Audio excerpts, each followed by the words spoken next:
Welcome to Global Gender Issues Conversations. My name is Pedro Dos Santos. I'm a political science professor at the College of St. Benedictine and St. John's University in Minnesota. I'm creating some videos with the help of some great colleagues to help my students in my Global Gender Issues class learn more about some important issues. Hence the very creative name, Global Gender Issues Conversations. Before we begin, I want to show a picture of my lovely dog Hansel, who decided to make a cameo on the very beginning of the interview. Today I talked to Dr. Jennifer Piscopo on her research about pandemic performance and women leadership. Dr. Piscopo is associate professor of politics at Occidental College in Los Angeles, California. Her research on women and political representation in Latin America, the United States, and the globe has appeared in over 20 peer-reviewed journals and numerous edited volumes.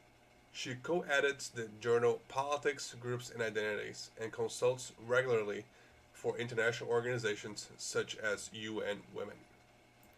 Her public-facing writing papers regularly appear in outlets like the New York Times, the Washington Post, the Los Angeles Times, the Boston Review, Mrs. Magazine, and the Smithsonian. Today we talk mostly about her new politics and gender piece called Women Leaders and Pandemic Performance, a Spurious Correlation, and her co-author piece at the Washington Post, Monkey Cage, with what she wrote with Dr. Kendall Funk called Are Women Leaders Better at Fighting the Coronavirus? Here is my interview with Dr. Piscopo, and with a quick intro by my dog Hansel. Well, thank you again for being here, Jen. Thank you so much for having me. Yeah. And so let's start with this question. What inspired you to challenge this narrative about women leaders fighting COVID better? And my dog just decided to bark here right now. I think the That's perfect. Here. That's exactly what we're all experiencing during. Yeah, we're home. What inspired you to write this narrative about women leaders fighting COVID better? Isn't saying that women leaders don't matter a little off-brand, or someone who advocates for electing more women, for someone who advocates for electing more women to office? Right. So I think absolutely, my work is really dedicated on raising the proportion of women in office and thinking about how governments and countries can do better at electing women. So it is a little off-brand for me to be pushing back against this idea that first appeared in the media in April, that countries led by women were better at containing the coronavirus. But I was looking at those stories and I noticed that the countries that kept coming up, right, Germany, New Zealand, Taiwan, right, these were the examples. They're countries that have women leaders and we're also doing very well at containing the pandemic. I noticed there was something else going on with those countries, right? These are wealthy countries. They are countries that political scientists attribute to having a lot of what we call state capacity. So a lot of strong governments that are able to effectively make policy. And also on the citizen side, they're countries that have citizens that have high levels of trust in government. They're countries that have citizens that are accustomed to being taken care of by their governments. These are countries that spend a lot, for instance, on social services. And so I was looking at these narratives and thinking, well, there's something exceptional about these countries. Yes, they have women leaders, but they also seem to have all of these other factors that would speak well for their ability to contain the coronavirus pandemic. And so I wanted to explore a little bit about what made these kinds of countries exceptional. And I think the other part of it was that as much as I truly believe we need more women in office for reasons of justice and reasons of fairness, one of the things we see as gender and politics researchers is the persistence of justifying women's presence in office, not because of fairness, but because of gender stereotypes that maybe women do better or are more caring. And this narrative also seemed to be falling into the trap of those gender stereotypes. Even positive gender stereotypes are still stereotypes, right? So that countries led by women have more caring leaders, and that's why they're performing better. So I wanted to both understand what was really going on with these countries that was making them exceptional and sort of push back against this idea that women are essentially different in some way, because I think it's problematic, and we can talk more about that, but I think it's problematic to justify women's presence and leadership on the grounds that women are different in some way. Mm-hmm. Can you walk us through the argument on your Politics and Gender article about the spurious correlation between Sure. women and COVID and why that matters? Yeah, so a spurious correlation is the technical term where we think that there's one variable that's causing another variable, right? So we think these two variables are causally related. So women leaders causing pandemic performance to be better. But if you say that relationship is spurious, you mean it's actually an illusion of causality, and that there's some other factor that would both explain why you have the cause, say why you would have a woman leader, and then why you would have the outcome, say why you would contain the coronavirus better. So if we look at where there are women leaders in the country today, we see that women leaders are predominantly concentrated in what we call the global north, so the wealthy liberal democracies, not predominantly concentrated in what we would call the global south, so more developing, less wealthy countries. That's actually really different now in 2020 than 20 years ago, right? So 20 years ago, the kinds of countries that had women leaders were much more likely to be in the global south. They were more likely to be poor. They were more likely to be transitioning towards democracy or engaged in a democratic transition, and they were more likely to have weak governments. But right now, that's not the case, right? So where do we find women leaders? New Zealand, Taiwan, Scandinavia, Western Europe, right? Wealthy, stable democracies with a lot of state capacity. So my argument in the piece is that it's actually countries with high levels of state capacity are both more likely to elect women and more likely to contain the coronavirus better. So I look at things in the piece like trust in government, social spending, how much governments spend on social programs, citizens' perceptions of corruption, measures that political scientists have to gauge whether governments are impartial and fair and effective in delivering policy. And in all these metrics, these are both the kinds of countries that have women. So countries that excel on these metrics are both the kinds that have women and the kinds that are containing the coronavirus better. I mean, this makes sense, right? You need to contain a pandemic, you need to have governments issue reliable scientific advice, and you need to have citizens who are disposed to follow that advice, right? So you need both capable governments and trusting and engaged citizens. And what's really important is that countries don't develop capable governments or trusting citizens overnight, right? So it's not the case that these countries elect women and then women make the governments capable and make citizens trustworthy. Women could enhance those trends, and I think we could suspect that they do, but these conditions existed in these countries before they elected women leaders. So in the piece, I argue that it's a spurious correlation because it's really about the kinds of countries that elect women are also the kinds of countries that contain the coronavirus better. I think that matters because notice that I said that it's different now where women are concentrated than 20 years ago. So I think actually the really important question is, why is it in 2020 that wealthy, stable democracies with high levels of state capacity are more likely to elect women? And why is it seem to be the case that countries that are experiencing democratic backsliding, countries that are poor, countries that are turning towards populism, are not electing women? And I think that pattern is really consequential, and it's really consequential not just for pandemic performance, but it's consequential for a whole range of public policies, because it tells us that right now there's a relationship between being democratic and having women in office, and conversely, democratic backsliding and not having women in office. So it still matters, but I think we need to probe deeper to understand where women are being elected, and I think that has a lot of consequences for sort of the future of global leadership. Yeah, so 15, 20 years ago, the narrative could have been completely different, right? Where Right. the countries with lower state capacity, with women in power, were likely have a harder time addressing COVID, and it could have been like the opposite narrative that we have right now, right? That's exactly right. And I think that's the second reason I wanted to push back against that narrative as well, right? Because we do know that there's a selection effect for women in leadership, right? So we do know that on average, women politicians might have slightly more qualifications or slightly more experience than a similarly situated man, because there is gender discrimination across the globe when women seek political leadership positions. So on average, right, we might expect that women leaders will have more better capacities to be leaders overall. But the converse is also true. We know that women are punished disproportionately for failing to turn around situations of crisis. So in the piece, I cite some interesting research that shows that women and men who govern during periods of, say, economic crisis, right? Women have shorter tenures in office. They're disproportionately punished by voters for failing to turn the situation around. So if you go back 20 years, now look at the narrative. Oh, these countries have women leaders and the pandemic is out of control. Women are terrible, right? Women can't do anything in politics, right? We need strong men to solve the situation.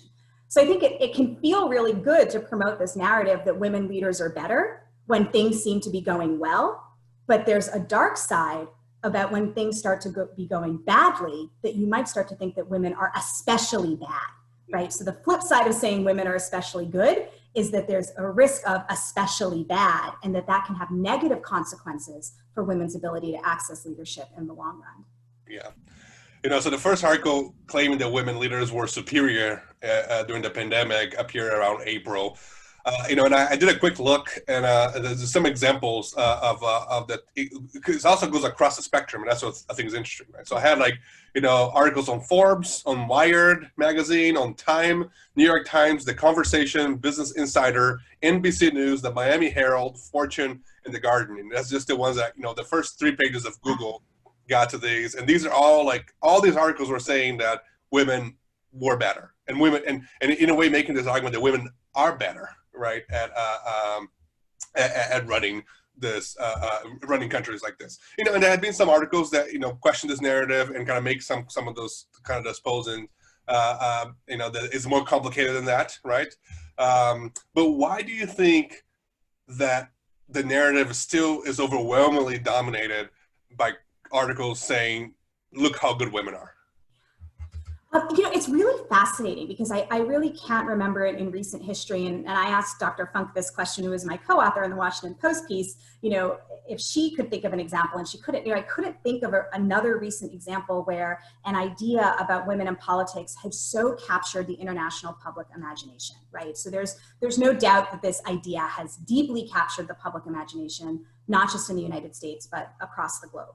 So I think on the one hand, it does confound gender stereotypes, right? So one thing political scientists know is that the chief executive office, so president, prime minister, right, is traditionally dominated by men. So we associate these sort of stereotypically masculine qualities with the chief executive office, right? So you have to be aggressive, you have to be tough, you have to, have sort of a military bearing.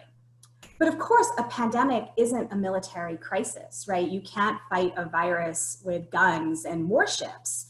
And so Blair Williams and Carol Johnson, who are 2 political scientists at Australian National University, make this great argument, which is that a pandemic makes people anxious, it makes people fearful, it taps into social issues about health, about society, about well-being. And so they suggest there's something about a pandemic that sort of upends our stereotypes about the kind of person that makes a good chief executive, right? So unlike, a tough, bold leader who will sort of, vanquish his foes, the kind of style that you see a Jacinda Ardern evincing in New Zealand, right, which is very empathetic, which is very reassuring, which is very caring. I mean, Ardern had a press conference to talk directly to the nation's children.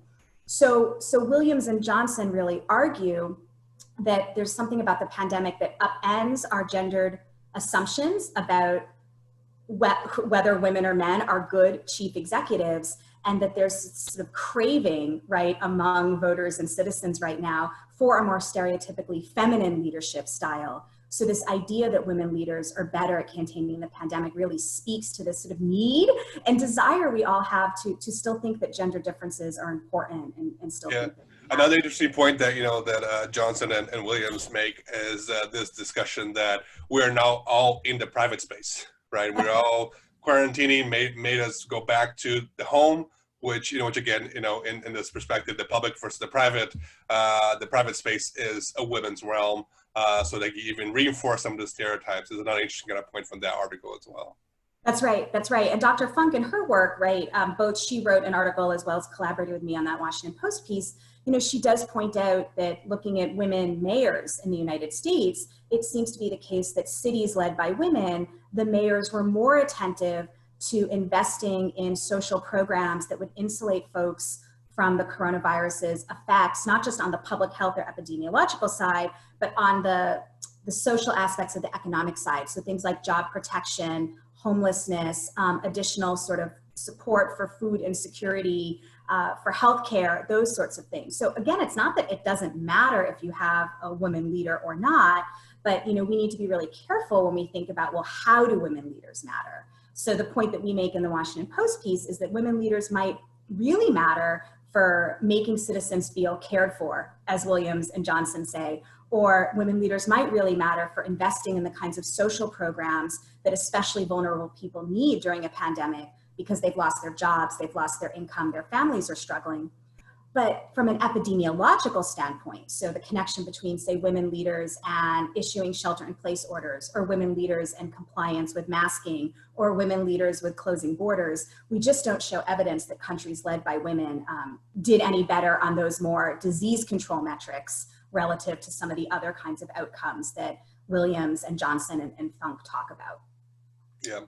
So, so if we don't or shouldn't focus on this superior performance, that the news organizations are trying to focus on, how else should we argue that countries need more women in politics, that voters should support more women candidates? Right. So I think justice-based arguments are really important, right? And so, if you look across the world right now, most chief executives are still men, right? Only about 12 women are currently the heads of government in countries where that woman or her party was elected through popular election. So we have like 170 countries and only 12 have women that head the government. So most chief executives across the world are still men. Most members of parliament are still men. Now, some countries elect quite a lot of women to parliament, and we can talk about why that is, because that I've spent a lot of time studying that. But on average, about 3/4 of the globe's parliamentarians are still men.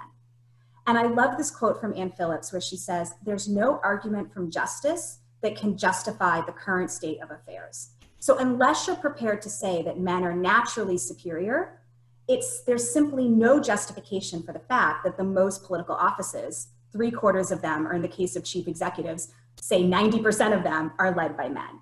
And I think the reason of arguing for this on the point of justice is that it breaks with those standards of holding women to higher or better or different standards. Because I don't think it serves the cause of justice to say women can only be in politics if they are better than men, or women can only be in politics if they do something different than men, because that's not a standard that we've asked men to be held to. Right? I think we should all demand more of our political leaders, right? As voters and as citizens, we should all expect that our political leaders protect the public trust, but I think we have to be careful about applying different standards to women or men. So, the international development community loves the argument that if you elect more women, women are magical unicorns and everything will get better. And I understand that these kinds of consequence-based arguments are often more appealing to people, but as I've mentioned a few times, I think they have some real downsides. Mm-hmm. On your Washington Post article, you end you and Dr. Funk end the article saying that studying gender requires careful research. Can you kind of break it down a little bit more? Like what does it mean to do good gendered research? Sure. So I think it means a few things, right? So we're political scientists, so we care about these details of political science that other folks might not. So for instance, going back to the media narrative that women leaders are better pandemic performance, right? One thing I noticed about a lot of these articles was that they often confused women heads of government with women heads of state. And so I mentioned a moment ago, there's only about 12 women heads of government. So some countries have these dual executive systems where there's a head of government who actually has policy power, and then there's a head of state who has more of a ceremonial role. And so there are more countries that have women heads of state. And those women heads of state are definitely important. They're recognized in the country. They're often career politicians in their own right, but they don't have actual policy power. So one thing that Dr. Funk and I point out in the piece is that, not all women leaders are alike. So say comparing a woman who's a head of state to a man who's a head of government, those policy decisions might not be directly attributable to that woman head of state. So I think understanding the institutions and the way they work is really important. And again, journalists might not know that, but political scientists do. And I think some of the other things we talked about in this conversation about being really specific about the kinds of outcomes you're looking at, right? So in the monkey cage piece, the Washington Post piece, we say that there's a difference between outcomes that are measuring, say, disease control. So things like shelter in place orders or mask orders, and a difference in outcomes that are measuring social protection, right? So extra programs to insulate marginalized citizens from the recession. And then a difference between citizens' attitudes about men and women as good political leaders. So, when we do this from a research standpoint, we have to be really clear about what we're studying and what sort of cause and effect relationship we're studying. And we don't want to just sort of mix in all of these outcomes that are really different and try to explain them by the same cause. And if we're trying to isolate the cause, we have to make sure we're comparing apples to apples, like one woman head of government to a man head of government, rather than comparing apples and oranges, like a woman head of state and a woman head of government, because those aren't really comparable political positions, even though they're sort of women at the top, right? So you're also saying we should all take comparative politics? We should all take comparative politics. I think that would be excellent. And I think that, gender differences are captivating to people, but I think we should also think through the implications of our arguments, right? You mentioned that this narrative about women leaders as good pandemic performers, it came out in April. Well, I don't know in April if anyone thought that I'd still be interviewing with you over Zoom in my in my kitchen in September, but here we are 6 months later where our understanding of the pandemic and how long it's likely to last is really different. And I think you'd probably find people in Germany right now that have a very different story to say about Angela Merkel than they did in April, right? And that doesn't necessarily even mean that Angela Merkel did anything right or wrong, but we just have a lot more information now. And I think also sort of being careful about the kinds of claims and their implications in the long run and not just the short run is something that political scientists should do. Not always available to those in the public sphere, but I think it's something for students to think about. And that was another thing about the pandemic, is that it is something that was so immediate and we had to address it, but it's also happening right now. We need some, as social scientists, we need some time to come back and ask the right questions, later on. So we're making these arguments right now, but we're going to have better arguments in 3-4 years from now too. That's right. We love data. So unfortunately, the longer the pandemic lasts, the more data we have. Right? Yeah. Let's hope we have less data for that then. That's right. That's right. Well, thank you, Dr. Piscopo, for your time. This was very interesting. Thank you. Thank you.